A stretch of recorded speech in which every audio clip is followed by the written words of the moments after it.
buenas noches. Estamos en Protestando Ando, el podcast de la ciudadanía. Les habla Ignacio Gutiérrez, estudiante de la Maestría de Planificación Urbana y Regional del CIDER de la Universidad de los Andes en Bogotá. Esta noche nuestro podcast se desarrolla enmarcado en el estudio y la protesta social, del urbanismo, de la resistencia social y el derecho a la ciudad en América Latina, módulo correspondiente al curso de Gobernanza, Participación e Instituciones Locales a cargo del experto Andrés Hernández. En principio, y con el desarrollo de la temática tratada, intentaremos resolver al menos parcialmente dos grandes interrogantes. El primero indaga sobre cuáles son esos factores que explican los procesos de movilización y resistencia de la ciudadanía, y por esa línea procuraremos ilustrar cuáles son los repertorios de acción y las tácticas de resistencia cotidiana de los habitantes de asentamientos informales en las periferias urbanas. Bienvenidos. Para avanzar en el propósito, este podcast abordará el caso de la urbanización Ciudadela de Santa Rosa en la localidad de San Cristóbal en la ciudad capital.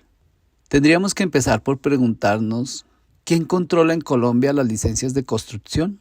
La expedición presuntamente irregular de una licencia de construcción genera una tragedia social de enormes magnitudes, con costos inmedibles, donde las víctimas son todos y sin visos de una posible y pronta solución, lo que conlleva a diversos actos de protesta y resistencia social. Un artículo publicado por el diario El Espectador en el año 2013 nos pone en contexto. Dice el artículo: Santa Rosa es una urbanización problema que desde inicios de este siglo ha generado un desafío a las administraciones de turno. El lío se resume en que durante la administración de Jaime Castro, el Departamento Administrativo de Planeación Distrital expidió en 1992 una resolución que daba vía libre al proyecto de urbanización de la constructora Santa Rosa Limitada, para esta fecha ya liquidada, sin tener en cuenta que el terreno representaba un alto riesgo de deslizamiento. Con ánimos ilustrativos, cuando hablamos de administraciones de turno, estamos hablando de 8 periodos de gobierno, con 6 diferentes alcaldes: Jaime Castro, Mocus en 2 oportunidades, Peñalosa en 2 oportunidades, Luis Eduardo Garzón, Gustavo Petro y Claudia López. Muchos se preguntarán, ¿pero dónde queda Santa Rosa? Santa Rosa está ubicada en la parte alta de la localidad de San Cristóbal. Es una urbanización mixta. Allí fueron construidas 1.150 soluciones de vivienda, de las cuales 350 son casas y 800 son apartamentos. Estos están distribuidos en 40 torres de 5 pisos cada uno. En el portal de la urbanización se encuentran 20 locales con áreas aproximadas a los 16 metros cuadrados, construidos con fines comerciales. La urbanización colinda en su parte frontal con la antigua avenida Villavicencio y en la parte posterior donde se ubican las casas choca contra los cerros orientales.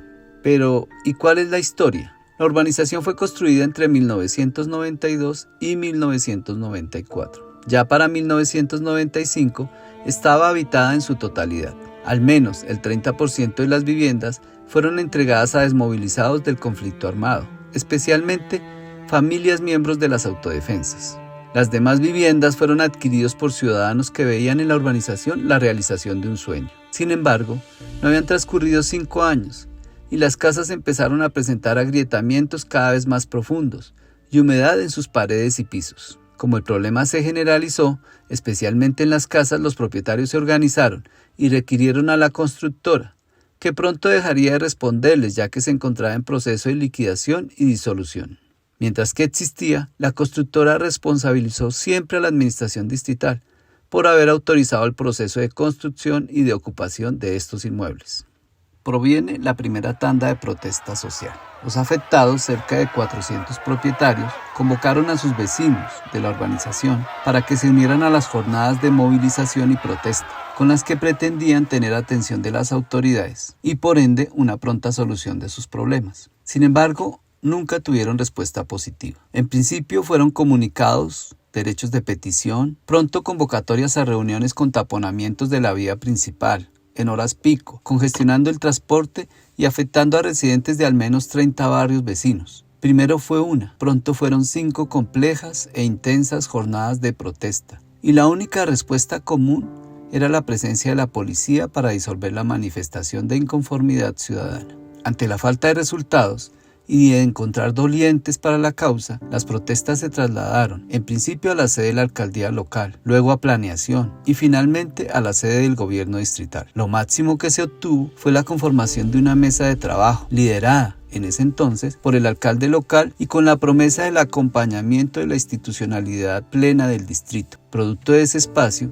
se comprometió al Fondo para la Atención de Emergencias FOPAE, en ese entonces, ahora IDIGER, para que evaluara la situación y realizara los estudios técnicos requeridos para determinar la condición y el nivel del riesgo en el sector. Transcurría el 2003 y luego de un año, la conclusión fue que las viviendas sufrían deterioro estructural y que la razón estaba asociada a la inestabilidad del terreno donde fueron construidas, concluyendo que el riesgo entonces era no mitigable. Con la constructora ya liquidada, la comunidad organizada presenta una acción popular en contra del Distrito Capital. Esta es fallada a favor de los propietarios 7 años después de ser presentada, tiempo en el cual aumentaron el deterioro e incluso conduce a que algunos propietarios ya abandonen sus viviendas. El fallo impone una condena al distrito por la suma de 19.000 millones de pesos y beneficia a 319 propietarios, de los cuales el 85% son casas, esto es 270, y 15% son apartamentos, esto es 49 apartamentos. La indemnización se acerca a los 60 millones de pesos por cada propietario.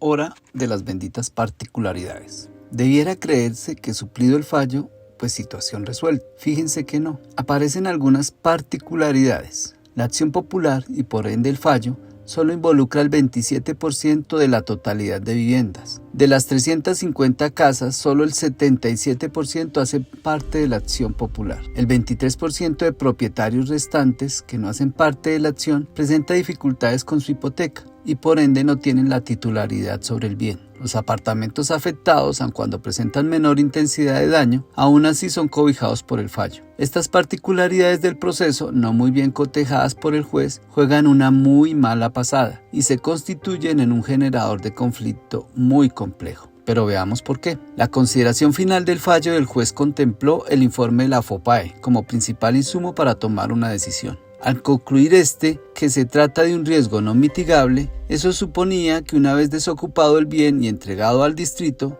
y cuando éste hubiese cancelado el valor de la indemnización, debía procederse a la demolición del bien. Pues ahí fue Troya. Las casas que no se hicieron parte de la acción popular y que por lo tanto no se desocuparon, quedaron esparcidas dentro del conjunto general de casas. Al tratarse de viviendas multifamiliares, esto sugiere que comparten paredes con la de arriba, con la de abajo y con la de atrás, no es posible una demolición general. El mismo caso para los apartamentos, que hacían parte de diferentes bloques y en diferentes niveles.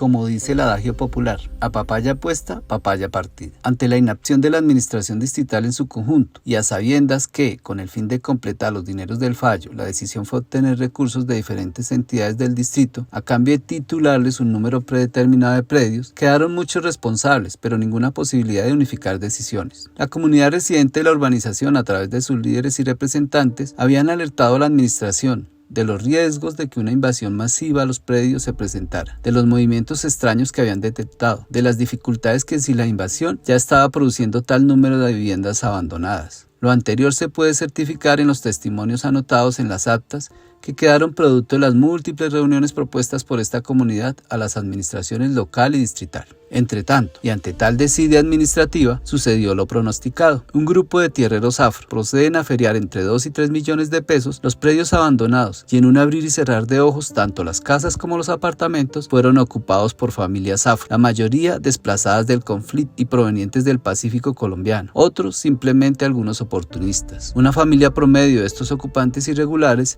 estaba constituida por entre 5 a 7 personas. Había niños y niñas, personas mayores e incidentalmente mujeres embarazadas o personas discapacitadas y por supuesto no podía faltar la mascota. Esto tiene su lógica.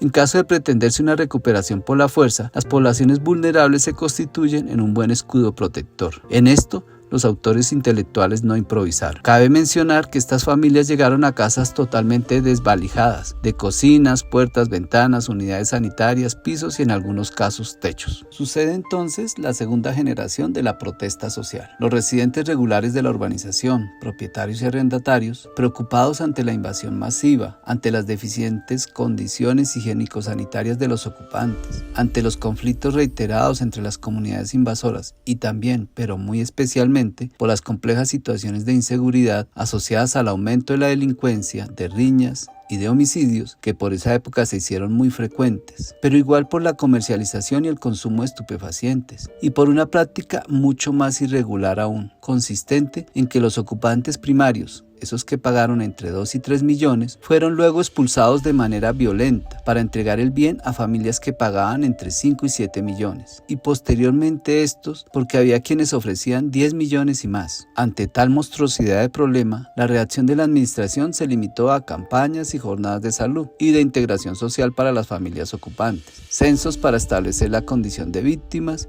y ofertas educativas en el sector público, entre otras. La nueva generación de propietarios y residentes legítimos afectados se manifiestan inconformes, se organizan y requieren como antaño a las autoridades locales y distritales, que inermes simplemente siguen observando, diría alguien, pateando el balón hacia adelante, sin encontrar aproximación a una solución justa y racional. Proceden entonces con protestas y manifestaciones, firman derechos de petición y alrededor de la oportunidad aparecen múltiples legistas que procuran beneficiarse, aconsejando nuevas acciones legales. Al menos 2 de estas están próximas a ser falladas, y es claro en qué sentido va ese fallo. Los ocupantes se organizan y resisten. La respuesta inicial de las autoridades al momento de la invasión fue procurar el desalojo. No se tiene certeza, pero algunos vecinos certifican que se presentaron enfrentamientos entre la comunidad invasora y la policía. Por lo menos así lo relata el diario El Espectador en nota periodística que dice: habitantes de la comunidad le aseguraron a este diario que ese domingo se presentó un enfrentamiento con el SMAT y que resultaron 12 personas heridas y un fallecido. La administración negó que esto haya sucedido. A pesar de entender la condición ilegítima de su ocupación, pero sostenidos en la garantía de los derechos, en especial de los derechos humanos, y como mecanismo de defensa ante los agresores que desplazaban a los ya desplazados, la comunidad afro inicia gestiones y busca ayuda. Encuentran eco en ONGs nacionales y algunas internacionales. Ellos hacen presencia en el territorio, traen ayudas y programas. Entre tanto, la unidad de víctimas debe repetir los censos. Recuerden aquello del fenómeno de recambio, pero las ofertas nunca llegan,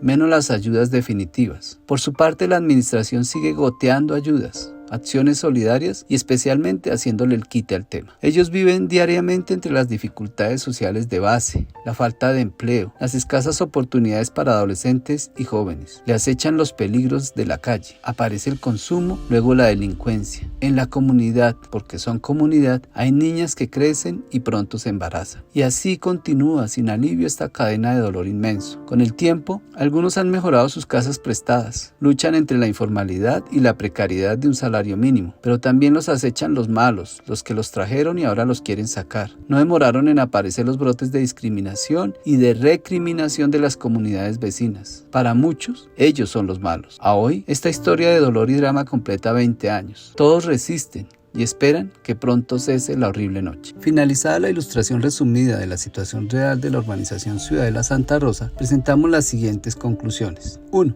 Urge mayor regulación y control al licenciamiento de la actividad constructiva por toda la nación. No pueden la indolencia, la desidia y la deshonestidad de algunos trasladar un daño irreparable a miles de colombianos, independiente de su condición social, económica o étnica. 2. Algún administrador de la ciudad, ojalá pronto, va a tener que confrontar la situación y, como se dice popularmente, coger el toro por los cachos. Además de las demandas cuantiosas, que sumarán cantidades inconmensurables, se está afectando, o mejor desperdiciando, vidas humanas y sin previsión de alivio en el horizonte. 3. Creemos que la situación propuesta es pertinente y la detenida ilustración nos ha permitido resolver de manera suficiente los interrogantes planteados al principio de este programa. Finalizo con una cita de Gargarella, un destacado constitucionalista latinoamericano, y que considero aplica perfectamente en este caso. Él dice: es preocupante que un sistema democrático conviva con una situación de miseria, pero es catastrófico que estas situaciones no puedan convertirse en demandas directas contra el poder.